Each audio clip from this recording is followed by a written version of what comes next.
Good afternoon, everyone. I'm very happy and honored to moderate this session on inclusive culture. Before we get started, I'd like to have our panelists introduce themselves, maybe talk about your experience, your organization, and your role in your organization. Sure, so I'll start. Good afternoon, my name is Victor Wright. I serve as head of Global Labor and Employment Law at Kellogg Brown & Root, or KBR. So KBR is a federal contractor in the US and a global service provider of science, technology, and engineering solutions to governments and companies around the world. All right, well, good afternoon, everyone. My name is Denise Malloy, and I am Vice President and Global Head of Diversity and Inclusion at Johnson Controls. We like to say that we're the largest no-name company in America.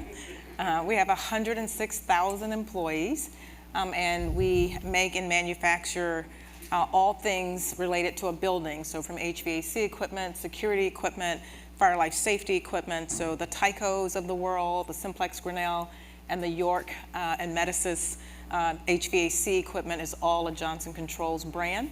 I've been with the company about 15 years. I do live here in Houston. We're headquartered in Milwaukee. I used to commute before COVID. And now I have the good fortune of working from home. And so I was a business leader, so led a global business unit, business developer by trade, and was asked by my CEO to create a diversity and inclusion roadmap and strategy for our business about 2 years ago for our enterprise. And so I'm still here doing that role, and we'll see if they'll keep me. Good afternoon, everyone. My name is Pedro Neva Botelho. I'm the head of HR for the Americas at Schlumberger. Now, normally if I mention Schlumberger not in, I would say, Houston audience, people would ask me what it is. I believe that many of you will recognize that from the oil industry here, but basically we are energy services provider. And I've had several, I would say, HR management roles throughout the world in different continents, in Sub-Saharan Africa, in Europe, in Latin America, in the Middle East, and now most recently here in the US. Good afternoon, Tiana Carter. I am the head of culture and social impact at Waste Management. We are we just released our new brand, WM. So I'm with WM now, and we are one of the largest providers of waste and disposal services in North America. We have 50,000 employees, and I have a pretty robust and exciting job to make sure our employee engagement is strong, that we are being thoughtful about environmental justice within our communities, and that we are being thoughtful about the culture we are creating. So thanks for having me. Good afternoon, everyone. I'm Rochelle Davis. I'm with RGP. We're a human first professional services firm. We service about 85% of the Fortune 100 companies. So we have consultants deployed globally across many different industries, many different clients. So we kind of have a unique perspective sometimes of different workforces in many, many different places. So my role as Senior Vice President of Talent is my team's support both the consultants from a talent management function as well as doing the talent acquisition for our consultants and bringing them into our company. And I work really closely with our Chief People Officer related to our DE&I efforts, so I could maybe speak from that side of things of how you kind of help your DE&I officers and the team doing that, how you help to integrate that out into other areas of the company. So thank you for having me today. Thank you so much, everyone. I will start with a more kind of a definitional question. An inclusive culture can mean different things to a lot of different people and organizations. So could you share your thoughts about how your organization defines inclusive culture? Like, what does it include? I can maybe start there. I think you explained it right, Len. The nature itself of inclusiveness is that it is the way that one will feel in regards to a situation, and it's very personal. So there's probably, I would say, as many answers to that question of what inclusion is as there are people in this room today. Now, what I will do for the purpose of this exercise is to tell you what I believe is inclusion, and I think it's relatively straightforward, is the certainty that we have an ecosystem in which every single individual can be the true version of themselves. And it goes as simple as that, in my opinion. The fascinating part about it is, how does that then translate operational into the reality? How does that then connect to the diversity aspect of it? And here, from the experience that I've had and the way that I've seen it within my organization, what I would say is that there are components that are building blocks to the diversity aspect that will then create that inclusion element. I'm thinking about elements that are common across different organizations, different geographies, different cultures. I'm thinking about a nationality aspect on the diversity side. I'm talking about the gender balance, that today is actually gender diversity in terms of the terminology to be used that is common across. More recently, beyond that, what we've seen as the common aspects of that foundation, we of course also have the disability element. We can also have the identity or the sexual orientation aspect. And these are things that as organizations we need to treat on a global standpoint and are common topics. The interesting part about it as well is that then when you look at it, there is a local aspect, a local component to diversity in itself. And this is what we as organizations need to embrace. I have seen that through the different assignments and the different exposures that I've had. Here in the US, for example, there's a clear local aspect that is important around the ethnicity elements that comes with it. When I worked in Europe, that element was managed in a very different way because the pure fact of tracking, of looking at ethnicity numbers was illegal in itself. So as a company, we had to look at a different local approach to it. If I look at it on my Americas hat that I have at the moment, in Ecuador, for example, or in Colombia and Peru, what we have in terms of the local flavor that we need to input to that building block is how do we make sure that we are not only inclusive, but also bringing in the members of the Amazon communities in which we are operating.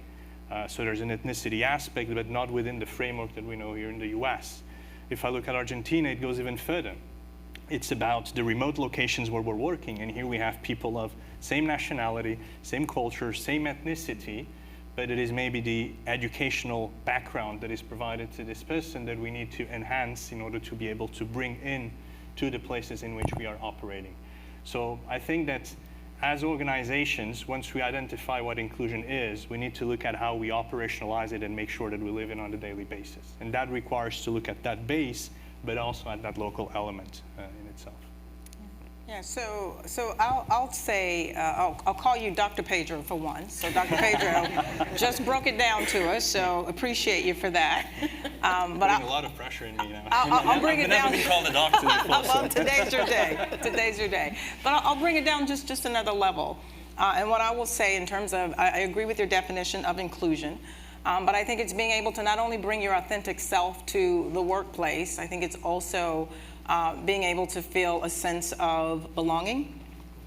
I think it's also being able to find psychological safety in the workplace, as well as experience well-being. So not only do I show up as my authentic self, but at my company we believe very strongly that the uniqueness and the differences should be celebrated. It's not something that we shy away from. It's important that I feel as a member of the team, not only inclusive, but as if I can speak up and I can lend my voice to any conversation, and I can say exactly what I want to say without fear of reprisal. And I found just those core elements make all the difference in the world as to whether or not someone feels that they are in an inclusive environment. One thing I've learned about diversity and inclusion, right? Diversity is bringing all these different people together. But inclusion is really making the mix work, and I think about it as a good chef, right? You've got to have diversity is all the ingredients, but inclusion is putting them all together and creating something beautiful. It's funny that you mentioned being a chef, because when I think about diversity, equity, inclusion, I think of shoes. So let me give you all an example. I like shoes. Let me give you all an example. So how many folks in here like shoes? Maybe everybody likes a pair of shoes. So if we brought in a ton of shoes and we passed them out to everybody, diversity is that you've got a variety of shoes, right? Inclusion means the shoe actually fits your size, and equity means inclusion means everybody got a pair of shoes. Equity is that it's your size shoe, right? And so it's meeting people where they're at for their own individual needs, but having policies, practices, and procedures to make sure that it is thoughtful and inclusive of everybody's personal needs. And so I love your example of the chef, but there's a lot of different scenarios that you can think about with DE&I, but that's one that I like to use. So when you go to dinner, to your next big restaurant. I'm a foodie. I want you all to think about inclusion. Yeah, and I'll just chime in there. And I think inclusion, from my perspective, is, well, all these things that were said, but also feeling valued. People need to feel valued in the workplace. They need to be seen and they need to be heard. I kind of approach this from a legal perspective. It used to be a lot of legal compliance. I'm a lawyer, in-house lawyer at KBR, but a lot of things where I saw where the companies can go wrong is the lack of dignity and respect and how people feel valued in the workplace. And do they feel marginalized, or do they feel that they are actually a contributor? And so when I think about inclusion, I think that the importance of making sure that you're outreaching to all of your employees and making sure that they feel valued, that they feel that they have a voice, that they can bring their authentic self to the workplace, and that they're recognized. I mean, I think, and it doesn't have to be an award that they're given every day, a big, trophy or a watch or anything like that. But I just think making sure that individuals know, gratitude goes a long way, and that, if you express the expressions of gratitude that you give to your employees will make them feel valued and included in the workplace. I agree with everyone, and I guess what I'd add here, exactly, sense of belonging, identity, really feeling like you're part of that workforce. And one of the things we've really been focusing on in doing that is really working to create what we're calling a listening culture, because so many times there are pockets everywhere that you don't even realize don't feel heard. And so I think that's been one of our biggest insights, especially as we've gone into virtual working over these last 2 years of a pandemic, is really thinking about how are we really listening, and are we really doing that in an effective way so that people do feel included through that listening organization. Excellent observations. We have chef, we have shoes, we have a doctor here, and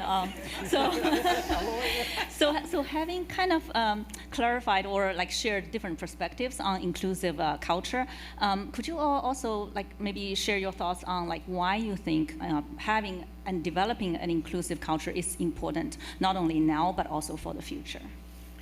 Well, as a culture leader, we spend a lot of time thinking about this, right? And when you think about when you've been able to provide your best work or you've had your best ideas, it's because you felt safe in the space, right? Whether it's with your family or your friends, it's that you were able to connect with somebody and feel free to brainstorm and come up with your best work. And so culture for us, and thinking about, is how do we create a high performance culture where people truly can, to the points made earlier, show up as their authentic selves at work, but then also provide what the business needs to move forward and grow. And when you think about the next generation of talent and their expectations, 25% of our workforce by 2025 is going to be Gen Z.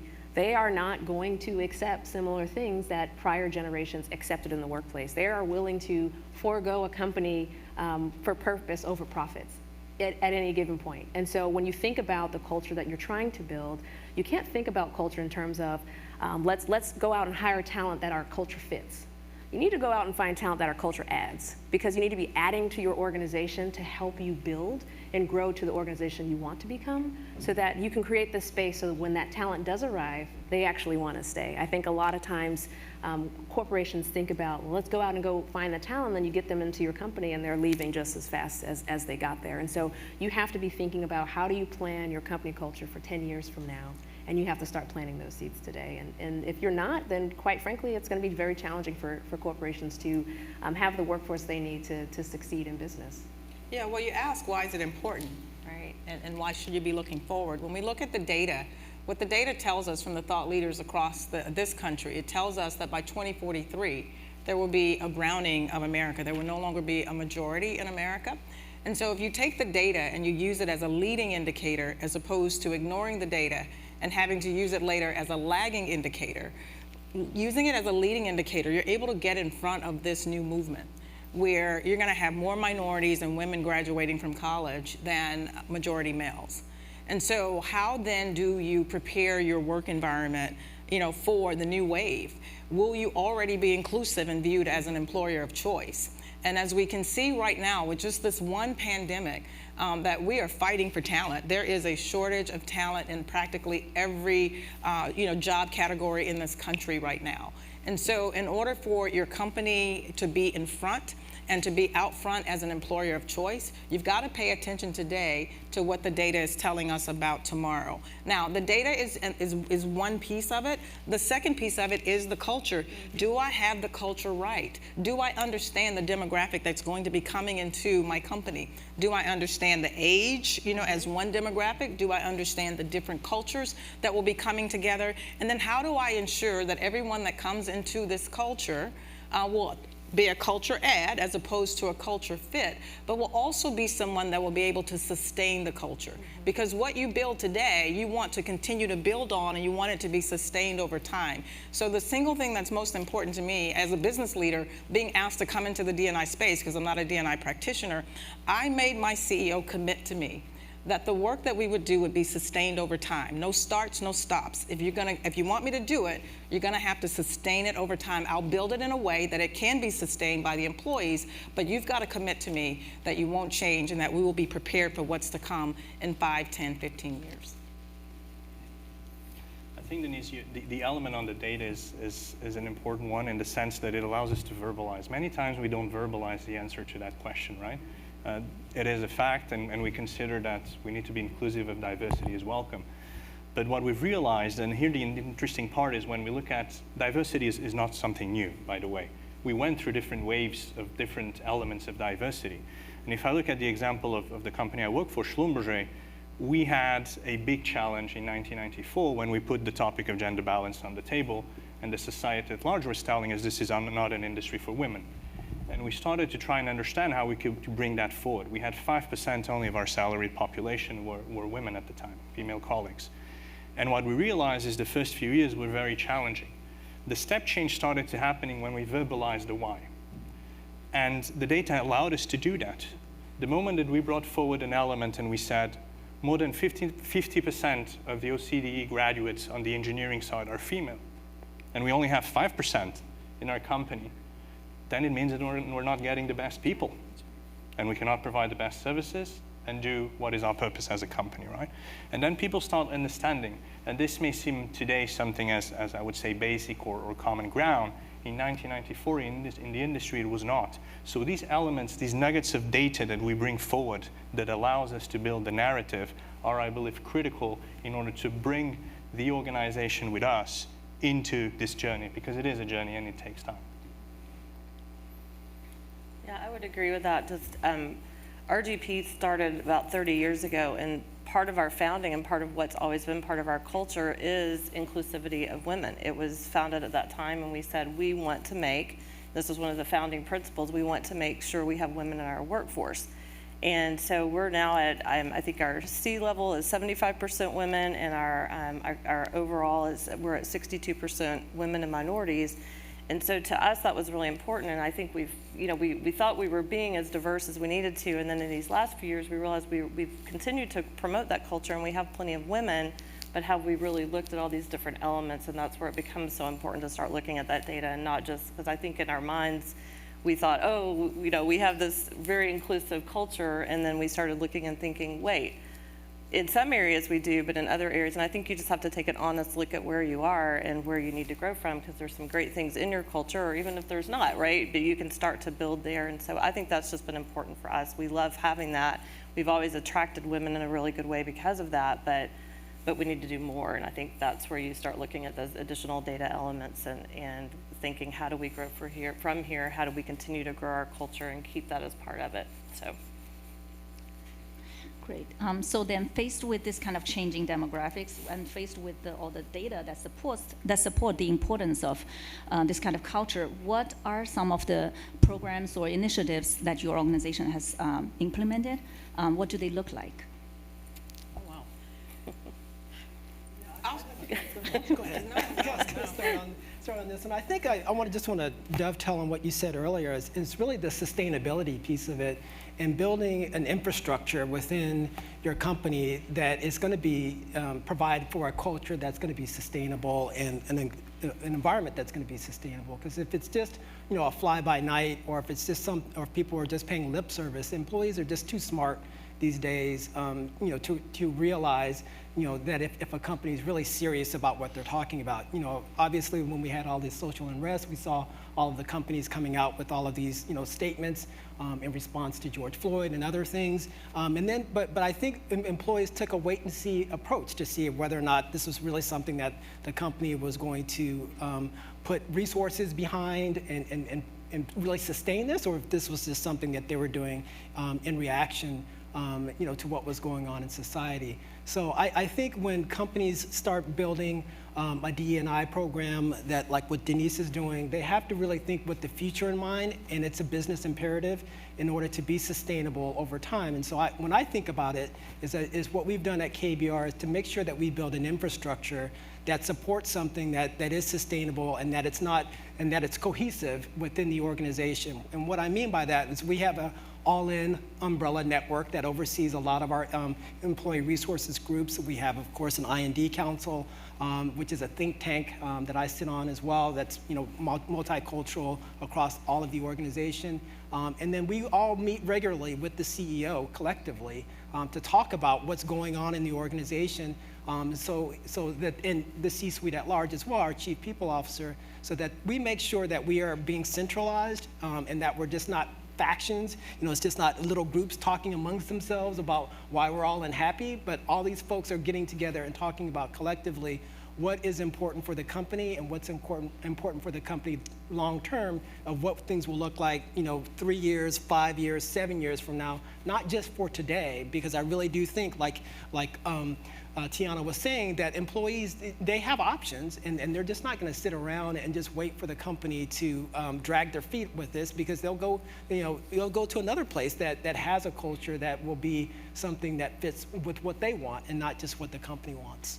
Yeah, so I think those are very, very, very critical comments. And I think about, what we've done. When I took this role and I finally said yes, I thought I was a smart person, but I just made a really dumb move. I didn't ask them about my staff. So once I got the job and said yes and was transitioning, I said, okay, so tell me about my team. And they're like, what team? I didn't have a team. And it's like, you're out of your mind, right? So just not a smart move. But I always thought that the work of D&I or DE&I should be the work of the employees, and it shouldn't be subject to the Office of Diversity and Inclusion, but it really should be the employees' work. And so one of the things that I did straight away is I developed a loaned executive program. So I went out to our business units and out to our regions in Asia Pac and EMEALA and said, look, I need someone to come and work in my office full time, and I need you to pay for them. And I will tell you, the executives were open and they did it. And what that did is it started to create a groundswell. So we had D&I committees, we had D&I work streams that are all employee-led, employee-run. I put someone over the business resource group, so it's someone from my individual from our largest business unit. That loaned executive is running our BRGs. We had 450% growth the first year, 300% growth last year, and we're growing again this year. But I also put 2 employees under that layer. And so the BRGs are also employee-led and employee-run. So I wanted to ensure that everything we did, the ownership for each and every single activity, was on the employee. Our executive committee, our CEO and his direct reports, all took ownership for a different BRG. These guys had never been executive sponsors. And so I also have a monthly learning series every other month for the executive sponsors and the EC sponsor, because not all executive sponsors are committed, are equal. And so I wanted to ensure that I got them up to a baseline so that they'd be a good executive sponsor. I switch out executive sponsors every 2 years so that you're not in it for a lifetime and dragging the BR, just letting them do whatever they want to do. So we keep it moving and we keep it fresh. And so that was one of the first big things that I did as I stepped into the role, is just ensured that it was the work of the employee. The second thing that was critically important to me was that we created a speak-up culture, and we gave each of our employees a voice. Because what we found is that women and minorities won't speak up. I look in the chat of our ELT call every month, our 100 top leaders across the country. Chats filled with comments from males. The women just almost silent in the chat. And it's like, no, we've got to lean in and we've got to speak up. So we have what's called a perspective listening series, where we talk about all the hard topics, in a panel type forum every other month, and that's been hugely successful. I ensure that every employee gets the opportunity to lend their voice, and so we have opportunities for them to share anonymously. And then, we also provide opportunities, for our employees to engage with our CEO and have conversations with him about what's important to them. We've watched our culture radically start to shift and change. We put things in place around hiring just to ensure that we have diverse slates, we have diverse panels. We want to ensure that everyone gets an equal opportunity and an equal chance at bat. We've even started to take the names off of the resumes and give you anonymous resumes and tell me, would you interview this person? And you know what we find? That a manager would interview 1 out of 6. When we remove all of the names and all of the demographics from the resume, they would interview 6 out of 6. How about that? And so we have leaned in and say, listen, we're going to take as much bias out of the process as we possibly can. And so we have 6 pillars that we put in place. We begin with the employee experience, and we end with metrics and measurements. And we hold people accountable. I will tell you, if you're going to be successful in this space, there must be accountability. There must be accountability throughout every level of your organization. And listen, this is about loving what we do. It's not about holding a stick over someone's head. This is about saying, here's why this is good for us. Because companies that are diverse outperform their competitors by 3 times. Right? We find that more engaged employees create what? More productive employees. More productive employees create what? Better outcomes for the customers. Better outcome for the customers produce more revenue. So you want to be a high-performing growth company? Start with engagement, right? And you just follow that line all the way to growth and to maturity. And I'll stop here because I could talk about it all day until tomorrow. I'll start calling you doctor as well. No, you're Dr. Pedro. Denise just wrapped that question up. So. Oh, okay. I was looking for. Sorry, She did a mic drop. What I will say is I'll piggyback on what Denise said, and absolutely, you meet. This is a cliche answer, but you meet what you measure, right? And we always talk about for these programs to really to be impactful, it has to be tied to performance. So we have it tied, at least for us, to all of our performance evaluations.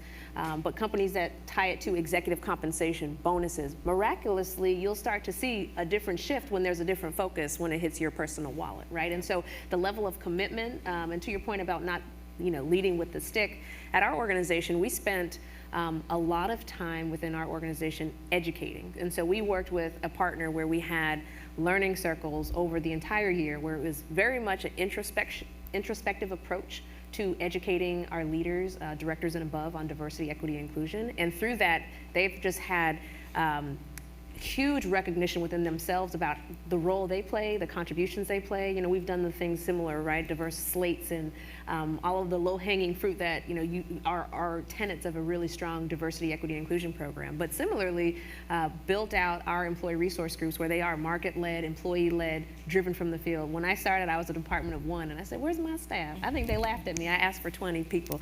I got none of them. And so, I echo Denise's sentiments, but those are truly the strong tenets of a program. Yeah. But if I could share one story, just one quick story. When I think about how to make things work and how do you make this work in your culture, I had a leader, and his a C-level leader. Several of his female employees had come to me and voiced how much they hated working for him. Hated. And I don't use the word hate. That's the word they use. They hated working for him. And so I said, what am I going to do with this C-level leader? What I did with this C-level leader is I made him the EC sponsor, y'all can't tell him, of our women's BRG. I did. And so I started to spend time with him, and I gave him the feedback, because you got to be courageous. So courage is another core tenet that you have to have in your toolbox if you're going to be successful in this space. You got to be courageous. So I said, dude, they don't like you. And I just told him, and he was like, what? Yeah, they don't like you. And so we had this whole discussion, and as the leader of our women's global BRG, I will tell you that today our women's global BRG is our #1 BRG. He has leaned in a different way. I have not had one woman from his department come to me to tell me that they no longer like him. I watched behavior change. I watched him lean in a different way, and so I'll submit to you that you've got to be courageous. You can't be afraid. Wherever you see it, call it. And guess what? I go home and I sleep well every night. And if they told me tomorrow that I had to walk out the door, I'd just feel good about it. I just would, because I know that I've left it all on the line and I've been courageous and I've fought for other people. Are you willing to fight for somebody else? Are you willing to advocate for someone else? And this is what makes it work. It doesn't have to be you, but are you willing to advocate? So I started with Johnson Controls here in Houston, Texas 15 years ago. My 4th month at the company, I started our Field African American Business Resource Group and was president or vice president for 8 years before I moved to corporate. And why did I start it? Because I've been a vice president on Wall Street, Enron. I'd been very successful in my career, loved sales, loved making money. And I'll just tell you, I didn't want to go to corporate, but I did. But I always advocated for other people. And I told them 4 months in, I'm going to be successful because I've been successful every place I've ever been. And that's not bragging. It's just, ladies, we've got to be confident in who we are and what we do and what we bring. If you don't know your value, they say it's a sorry dog that won't wag his own tail, right? And so as women, we've got to find our voice, and we have to lean in and start telling people who we are and what we bring and how we do it. And that's how I got the job on Wall Street, Pedro. I'd watch the guys do it. I watched the guys do it at Xerox for 12 years, and they did it well, and they all got promoted before me. And it's like, but we're smart. I'm smarter than him. How did he get the job before me? Because he would wag his own tail. And so I went to Wall Street and I tried it and it worked, and I've been doing it ever since. Okay, so there you go. You get that for free. But I just submit to you that it was in that 4-month period that I said, I've got to help the people around me who look like me, because you're not going to make it. With the behavior that I see, you're not going to make it. And so be willing to be an advocate for someone else. And the more you give your own life away, guess what? More life will come back to you.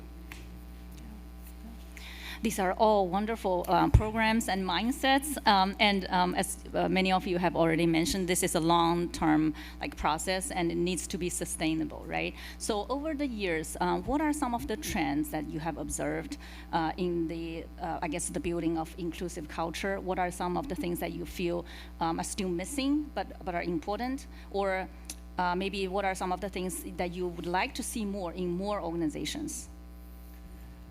I'll jump on that one, Lam, because I think the time aspect that you brought in is a critical one from the experience that we see in the organizations and the way that we address it, right? I've mentioned before what we were doing in regards to gender balance at the time. In 1994, we were at 5%. Today, we are close to 23%. But it took us 20 to 30 years to get there. It is a material step change. We had to embed it into our talent management systems. We had to ensure it was a topic of the employees. We had to put the narrative together.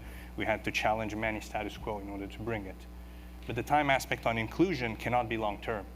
It is an immediate need, and it has to stay there. If I look at the nationality aspect, for example, how do you sustain it? You sustain it because you continuously start bringing forward the elements that allow you to deliver on it. On the nationality aspect, we were in the 60s, in the 1960s, a company that had 3 main nationalities: British, French, and American. That's it. Today, we have 170 nationalities working together in the company. We look at the C-suite level, and we have, in the 11 different positions, 9 different nationalities. In the 11 top positions, 9 different nationalities from 5 different continents. And I think these elements, we need to have the humbleness to understand that it actually took us close to 60 to 70 years in order to get there. Because the way that we force it in might not perceive us to allow us to sustain it in a material way. So we need to want the progress, we need to push the more that we can, we need to challenge the status quo, and we need to have the humbleness that in certain areas, in order to do that, to recruit locally, to promote from within, to bring these aspects into the DNA and the culture that we have in organizations, this may take time. That's, in my opinion, how you sustain it, with that humbleness and with an extreme force that the inclusiveness cannot be negotiable and will have to be put on the table from day one, from the first minute. On the topic that Denise was mentioning as well, and my other co-panelists, it is not the job of an employee. It is the job of an employee, I agree. It is part of the ecosystem. The ecosystem needs to be inclusive. We need to drive the diversity aspects of it. But we need to embed it into our practices. Our talent management practices need to include these aspects of D&I, of diversity and inclusion, that will allow us to get there in a certain way. One way that I found was quite interesting in the way that we approach it is, we've talked about how the HR function can do it, we talk about how the employees can do it, but we have, for example, in the function, a lot of what we call parachutists. So you came from the business side of it. 1/3 of our HR function at all moments in time actually comes from the business. Exposures of 2-3 years in order to understand this talent management process, what is, I would say, the rationale and the elements that we put in terms of expertise. And then when they go back to the centers, when they go back to operations, they've actually been embedded into these topics, I would say in a theoretical way, and have the capabilities to operationalize it, right? So, and this is extremely powerful, the way that you have these agents of change, that middle layer that exists in there on the ground that will allow to basically make what the employees are leaving the true element of that diversity and inclusion.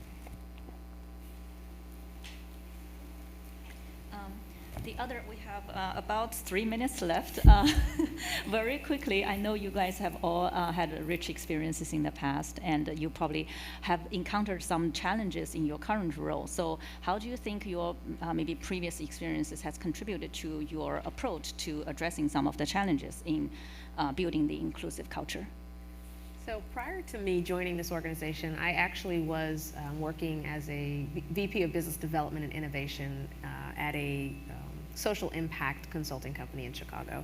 And I was consulting major corporations on diversity strategies, how to access untapped pools of talent, and but business development partially is sales. And what I've learned as you move into these kind of deep functional expertise roles is there's a level of salesmanship that is required in the DEI space. And not that you're trying to convince people, but as a good salesperson, you learn how to meet your customers, your people, whoever you're connecting with, where they are at, so that whatever you are selling or sharing or educating them on resonates with them. And so certainly I think coming out of the business, be it sales or marketing or some other place, or having representation on your team that has that, I think it really does help from an education perspective and a rollout perspective. Well, I didn't want to say anything else, but really did.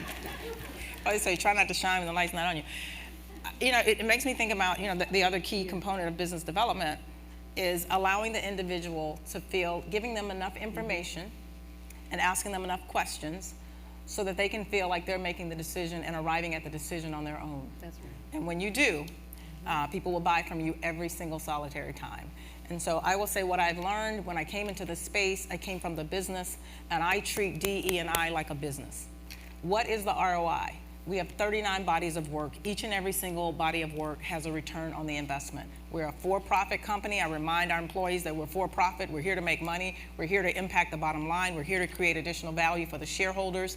That's why we exist. That's why we get up and come, because you're going to want your check in the bank every other Friday or every Friday, whenever you get it once a month. You want that money. So you've got to help drive and add more value to this organization so that, you know, we can continue to be profitable, we can continue to own our market, and to be a market leader. And so I would just tell you that for me, my business experience has really helped, and the global business experience that I had really helped from a cultural perspective, because I understand cultures. Because I would go into a MELA and think we're just going to go in and do business. Well, the UK operates a whole lot differently than continental Europe, right? And so you learn that, and you learn how to operate within these different markets, and we're out of time, so I'm sorry. Yeah, we are reminded that this is the end of the session. Obviously, there's so much more to talk about regarding this very important topic. So let's give the panelists a round of applause for their time and contribution.